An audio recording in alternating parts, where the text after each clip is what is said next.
Well, the summer season is quickly approaching. So, how are things shaping up on the economic front over the next number of months for Lethbridge and southern Alberta?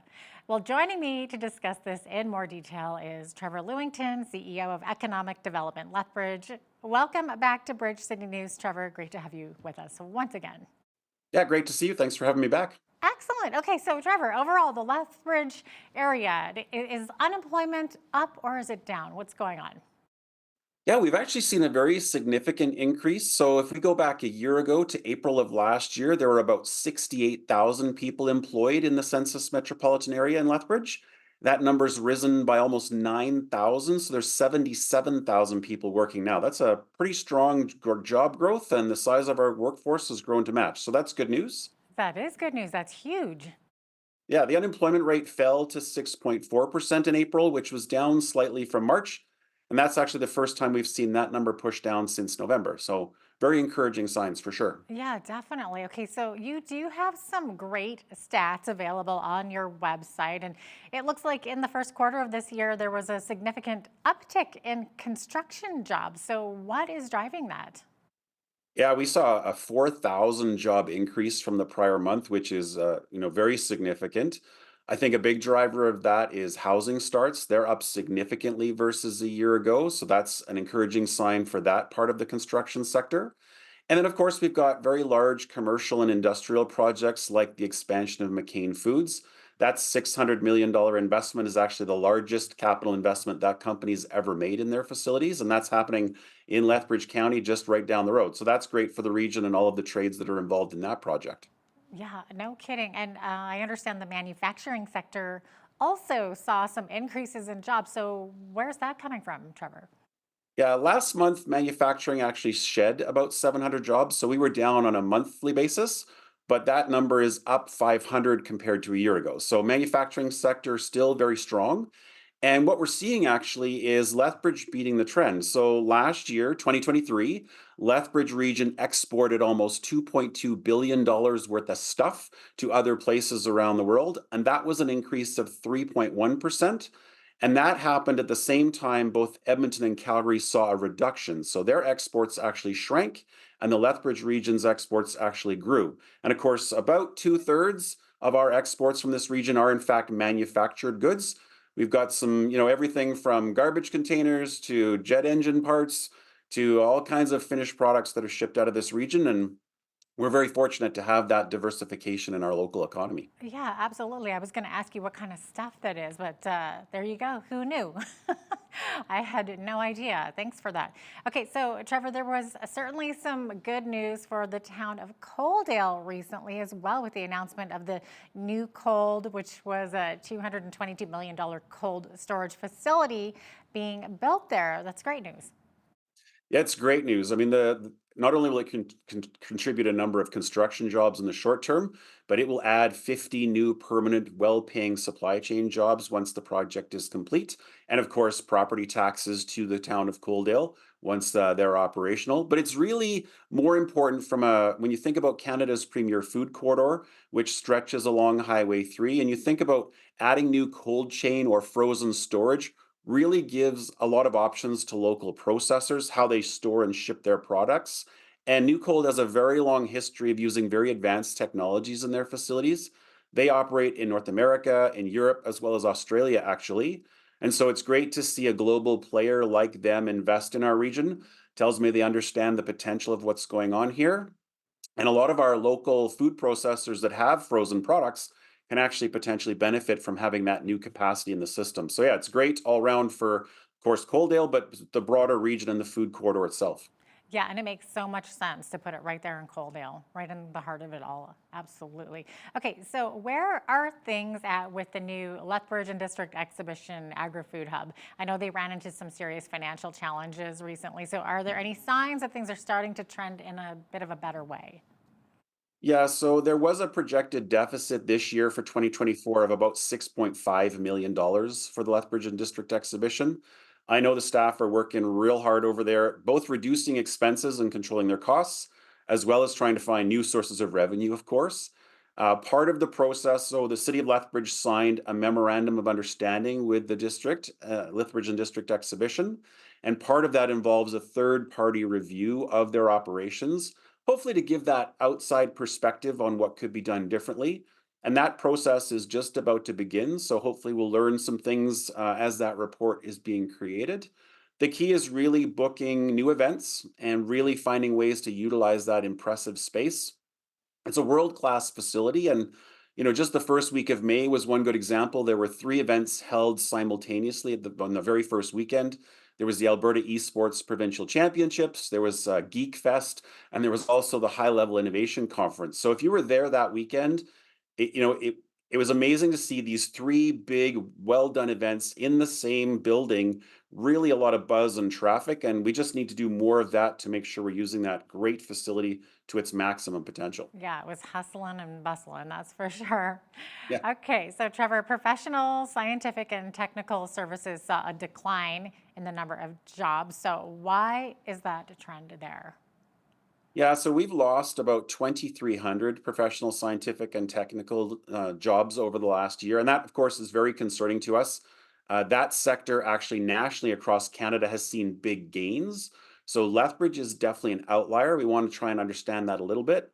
I personally think a part of that is the series of budget reductions we've seen at both the university and the college. Both of those institutions have seen almost a 20% reduction in funding over the last 3 to 4 years. And so, of course, that has meant headcount reductions in a lot of those scientific and professional roles. So I do think, we have an outsized or oversized public sector in Lethbridge because of our two institutions. And so we feel the pain of those cuts a little bit more. Yeah, for sure. And how are businesses faring now with the challenge of finding workers to fill those job vacancies? Are there any particular sectors that are seeing more labor shortages than others? Yeah, great question. We have seen a steady decline actually in the number of job vacancies. So, just over a year ago, we were north of 6,000 jobs that were vacant. That number's closer to 4,000. So we've seen a big improvement.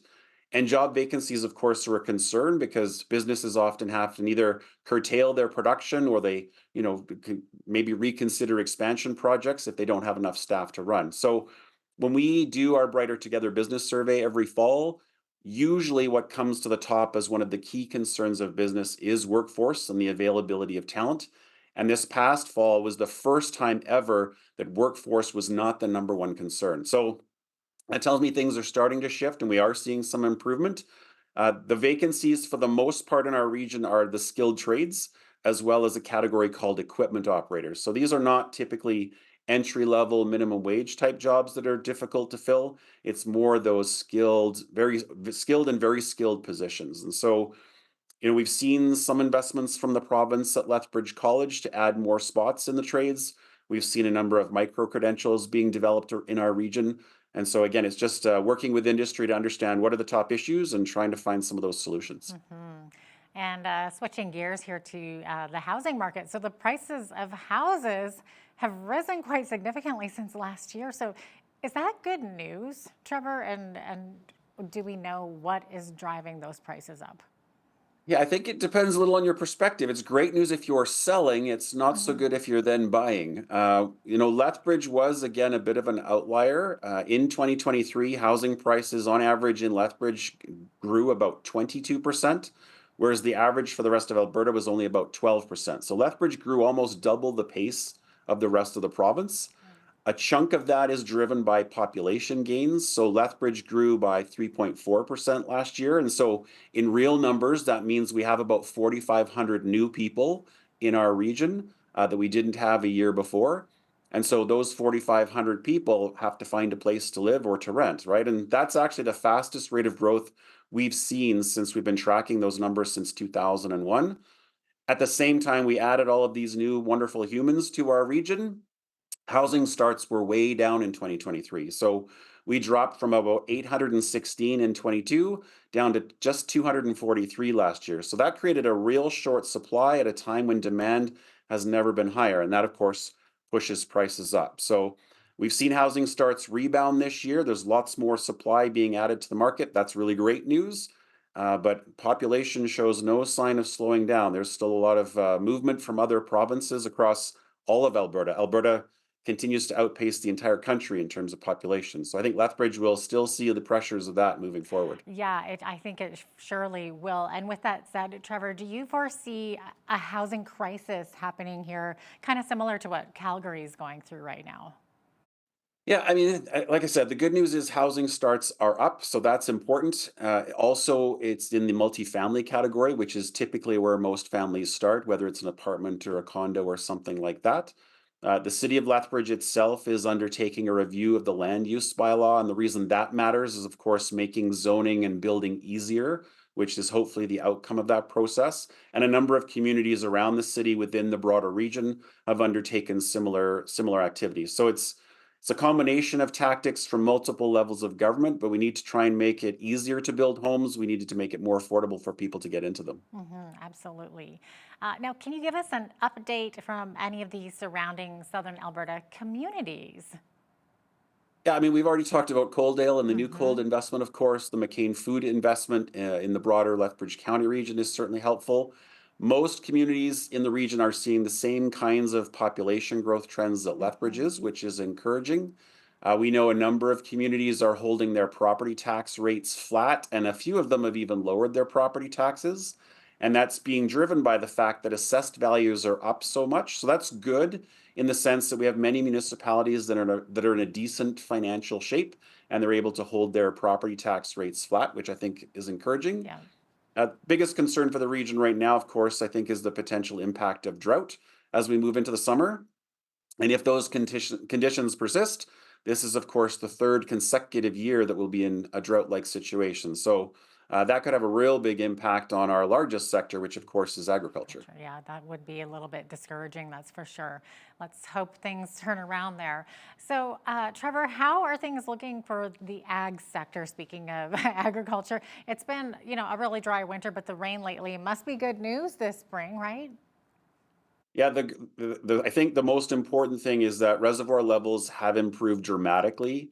So the Old Man, the St. Mary, and the Waterton reservoirs are all three of them are at or very close to normal levels for this time of year. So that's really good news. People can actually look at that. So the city of Lethbridge has a dedicated website page on their website that talks about water conservation, but there's also a tab where you can actually go and look at the levels in the reservoirs in real time to see where we're trending. The ag sector, of course, is going to be very cautious because, as you know, the weather can change. As the joke goes, if you don't like what you see out there, just wait 5 minutes. So, again, there's a forecast to be a long, dry, hot summer. That has implications, but we'll see how that unfolds. From an overall ag sector, China's forecasted to import record numbers this year, and so that's generally good news. A lot of our exports go to the Chinese market. Cattle feeders have been downsizing some of their herds to address the rising cost of feed, so hopefully that's taken some of the risk out of the system. And right now, the Canadian dollar is fairly stagnant, which is good for exports, but not so helpful if you're importing machinery and equipment. So it's a bit of a mixed bag. The biggest factor, as always, is just watching the weather and hoping that the trend continues in a positive way. Hmm. You may have touched on this a little bit earlier, but how are things looking with the supply chain that serves southern Alberta? Is it functioning reasonably well at this point? Yeah, I mean, again, I think it's a good news story that we haven't seen any of the labor disputes or strikes that we've seen on railways and in the Port of Vancouver in past years. So there are no disruptions on the horizon in terms of getting out to global markets, which is good. We haven't had any of those crazy weather events that washed out highways in BC in recent years. And even globally, sure, there's some disputed areas in the world, but overall, supply chains seem to be moving well. And from a Southern Alberta perspective, we're well served by rail with the merger of CPKC, sort of that new North American railway all in one network that flows right through our community. We're on the Canamex corridor. Alberta's only 24/7 commercial crossing is at Coots, just an hour south. So we have all of the right infrastructure. And so far, all the trends seem to be positive that things are moving well across all modes around the world. That's fantastic. Okay, so what are your thoughts on where Lethbridge, our economy, is headed over the next 6 months, Trevor? Yeah, at the end of the day, I think people are very concerned about affordability. Of course, inflation is still a thing. We've seen inflation slow, but it's still higher than what the Bank of Canada would normally target. Interest rates have been sticky as well. There are some forecasted reductions for the rest of the year, but I don't think the Bank of Canada is going to move very far. We might see a quarter point. Again, if people were expecting interest rates to drop massively anytime soon, I don't think that's going to happen. And although things are moving well today, geopolitical concerns, things like the Middle East and Ukraine, as we all know, those disputes can boil over and become very different very quickly. I think from a local perspective, as we look forward to the US election in the fall, that has real implications regardless of who sits in the Oval Office. Canada's free trade agreement with the US and Mexico comes up for review next year, and both the Democrats and Republicans have equally said they want to see changes. So trade negotiations, I think, are going to be top of mind for government as we head into the new year. But overall, economy looks strong. Again, we're blessed to have a very diversified local economy, and so far, conditions seem to be good for our key sectors like agriculture. So I'm fairly optimistic for the balance of the year. Great. Trevor, thanks so much for being with us today. Really appreciate having you on as always. Great to be with you. Trevor Lewington is the CEO of Economic Development Lethbridge. I'm Jeanette Roche on behalf of all of us here at Bridge City News. Thanks so much for watching.